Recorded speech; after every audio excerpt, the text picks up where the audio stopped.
हिंदी साहित्य में रुचि रखने वाले सभी साथियों का हमारे यूट्यूब चैनल में स्वागत है। आज पढ़ते हैं लेखिका महादेवी वर्मा के बारे में और उनके द्वारा लिखा गया एक रेखा चित्र। सबसे पहले महादेवी वर्मा। लेखिका महादेवी वर्मा का जन्म सन 1907 में फर्रुखाबाद उत्तर प्रदेश में हुआ। उन्होंने उच्च शिक्षा इलाहाबाद उत्तर प्रदेश से प्राप्त की और वे आजीवन इलाहाबाद में ही रहीं। वे छायावाद की महत्वपूर्ण कवयित्री थी। यामा उनकी कविताओं का प्रमुख संकलन है, जिस पर उन्हें भारतीय ज्ञानपीठ पुरस्कार से सम्मानित किया गया था। दीपशिखा, नीरजा, निहार और रश्मि उनके उल्लेखनीय काव्य संग्रह हैं।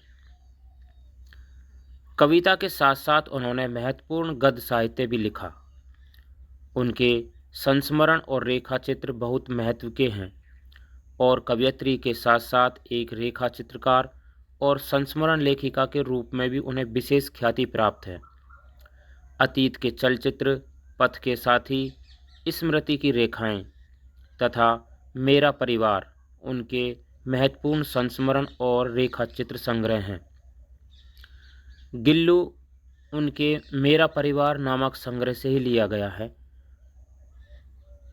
जिसमें उन्होंने गिल्लू के अतिरिक्त नीलकंठ मोर, सोना हिरनी, दुर्मुख खरगोश, गौरा गाय, नीलू कुत्ता, निक्की नेवला, रोजी कुत्ती और रानी घोड़ी जैसे मानवेतर प्राणियों के भीतर छिपी संवेदनशीलता को चित्रात्मक रूप में व्यक्त किया है।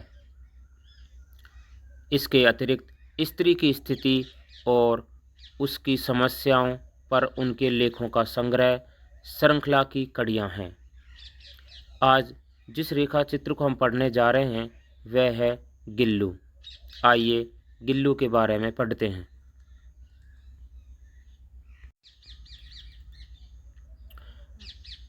इस पाठ में आप गिल्लू नामक गिलहरी के बारे में पढ़ने जा रहे हैं। आपकी सहायता के लिए कठिन शब्दों के अर्थ मूल पाठ के साथ दिए जा रहे हैं। आइए इस पाठ को एक बार पढ़ लेते हैं और समझते हैं। गिल्लू।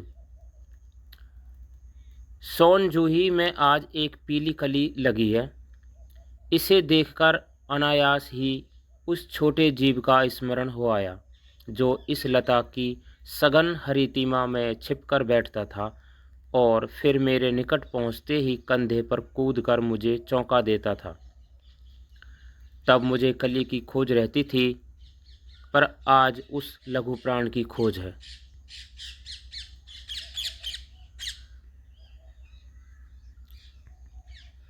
परंतु वह तो अब तक इस सोन जूही की जड़ में मिट्टी होकर मिल गया होगा। कौन जाने स्वर्णिम कली के बहाने वहीं मुझे चौंकाने ऊपर आ गया हो।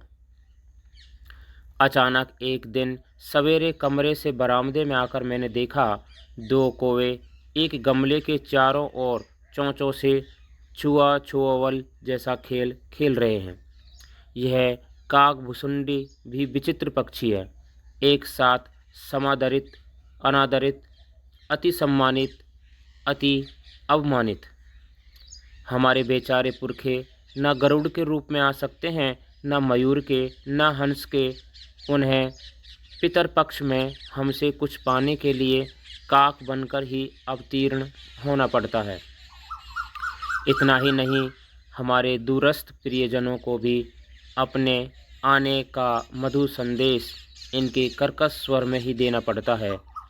दूसरी ओर हम कौवा और कांव कांव करने की अवमानना के अर्थ में ही प्रयुक्त करते हैं। मेरे काक पुराण के विवेचन में अचानक बाधा आ पड़ी, क्योंकि गमले और दीवार की संधि में छिपे एक छोटे से जीव पर मेरी दृष्टि रुक गई। निकट जाकर देखा, गिलहरी का छोटा सा बच्चा है जो संभवतः घोंसले से गिर पड़ा है और अब कौवे जिसमें सुलभ आहार खोज रहे हैं। काकद्वय की चोंचों के दो घाव उस लघु प्राण के लिए बहुत थे। अतः वह निश्चेष्ट सा गमले से चिपका पड़ा था। सबने कहा, कौवे की चोंच का घाव लगने के बाद यह बच नहीं सकता, अतः इसे ऐसे ही रहने दिया जावे। परंतु मन नहीं माना। उसे होले से उठाकर अपने कमरे में लाई। फिर रुई से रक्त पोंछकर घावों पर पेनिसिलिन का मरहम लगाया। रुई की पतली बत्ती दूध में भिगोकर जैसे तैसे उसके नन्हे से मुंह में लगाई, पर मुंह खुल ना सका और दूध की बूंदें दोनों ओर लुढ़क गई।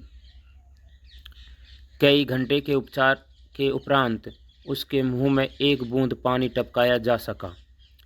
तीसरे दिन वह इतना अच्छा और आश्वस्त हो गया कि मेरी उंगली अपने 2 नन्हे पंजों से पकड़कर नीले कांच के मोतियों जैसी आंखों से इधर उधर देखने लगा।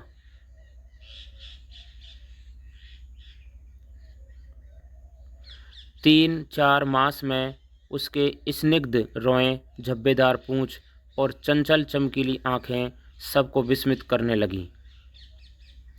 हमने उसकी जातिवाचक संज्ञा को व्यक्तिवाचक का रूप दे दिया और इस प्रकार हम उसे गिल्लू कहकर बुलाने लगे।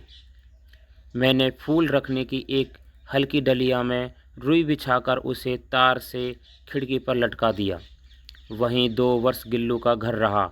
वह स्वयं हिलाकर अपने घर में झूलता और अपनी कांच के मनकों सी आंखों से कमरे के भीतर और खिड़की से बाहर न जाने क्या देखता समझता रहता था। परंतु उसकी समझदारी और कार्यकलाप पर सबको आश्चर्य होता था। जब मैं लिखने बैठती तब अपनी ओर मेरा ध्यान आकर्षित करने की उसे इतनी तीव्र इच्छा होती थी कि उसने एक अच्छा उपाय खोज निकाला।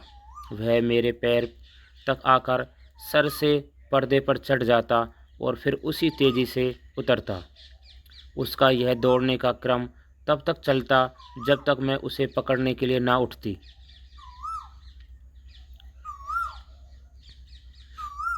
कभी मैं गिल्लू को पकड़कर एक लंबे लिफाफे में इस प्रकार रख देती कि उसके अगले 2 पंजों और सिर के अतिरिक्त सारा लघुगात लिफाफे के भीतर बंद रहता।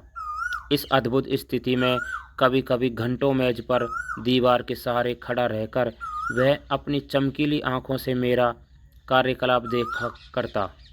भूख लगने पर चिक चिक करके मानो वह मुझे सूचना देता और काजू या बिस्कुट मिल जाने पर उसी स्थिति में लिफाफे से बाहर वाले पंजों से पकड़कर उसे कुतरता रहता।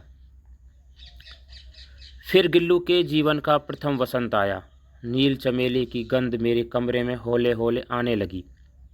बाहर की गिलहरियां खिड़की की जाली के पास आकर चिक चिक करके न जाने क्या कहने लगी।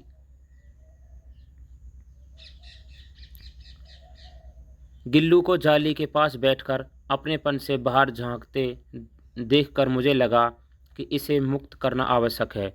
मैंने कीलें निकालकर जाली का एक कोना खोल दिया और इस मार्ग से गिल्लू ने बाहर जाने पर सचमुच ही मुक्ति की सांस ली। इतने छोटे जीव को घर में पले कुत्ते बिल्लियों से बचाना भी एक समस्या ही थी। आवश्यक कागज पत्रों के कारण मेरे बाहर जाने पर कमरा बंद ही रहता है। मेरे कॉलेज से लौटने पर जैसे ही कमरा खोला गया और मैंने भीतर पैर रखा, वैसे ही गिल्लू अपनी जाली के द्वार से भीतर आकर मेरे पैर से सिर और सिर से पैर तक दौड़ लगाने लगा। तब से यह नित्य का क्रम हो गया। मेरे कमरे से बाहर जाने पर वह भी खिड़की की खुली जाली की राह बाहर चला जाता और दिन भर गिलहरियों के झुंड का नेता बना। हर डाल पर उछलता कूदता रहता और ठीक 4 बजे वह खिड़की से भीतर आकर अपने झूले में झूलने लगता। मुझे चौंकाने की इच्छा उसमें न जाने कब और कैसे उत्पन्न हो गई थी।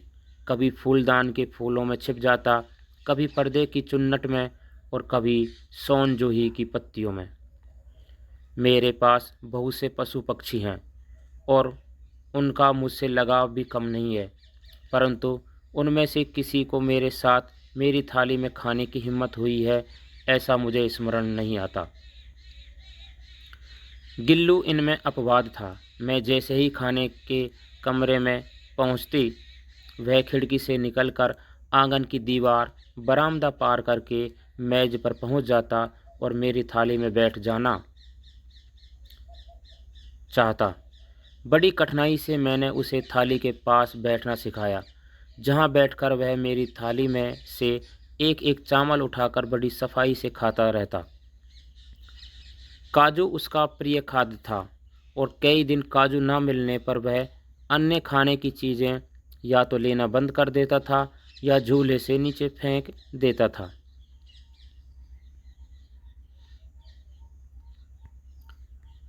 उसी बीच मुझे मोटर दुर्घटना में आहत होकर कुछ दिन अस्पताल में रहना पड़ा।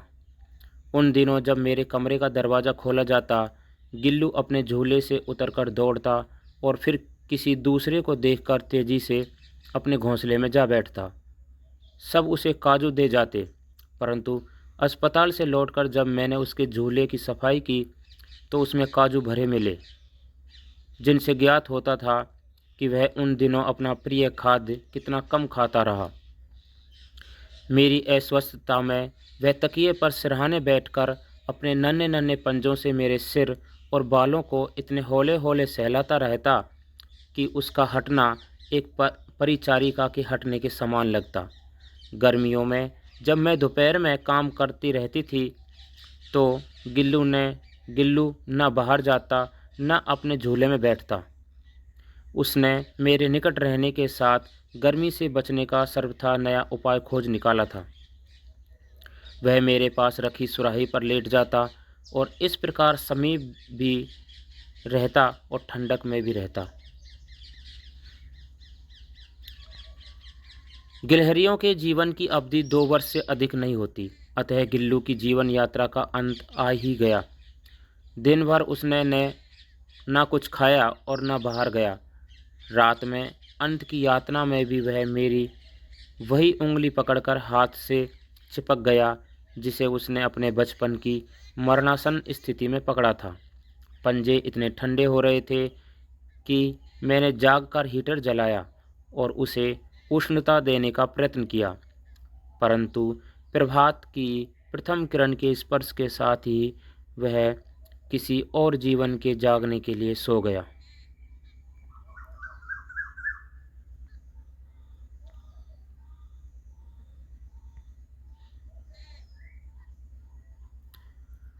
उसका झूला उतार कर रख दिया गया और खिड़की की जाली बंद कर दी गई, परंतु गिलहरियों की नई पीढ़ी जाली के उस पार चिकचिक करती ही रहती और सोनजोही पर बसंत आता ही रहता है। सोनजोही की लता के नीचे गिल्लू को समाधि दी गई, इसलिए भी कि उसे वह लता सबसे अधिक प्रिय थी, इसलिए भी कि उस लघुगात का किसी वासंती दिन जूही के पीताभ छोटे फूल में खिल जाने का विश्वास मुझे संतोष देता है।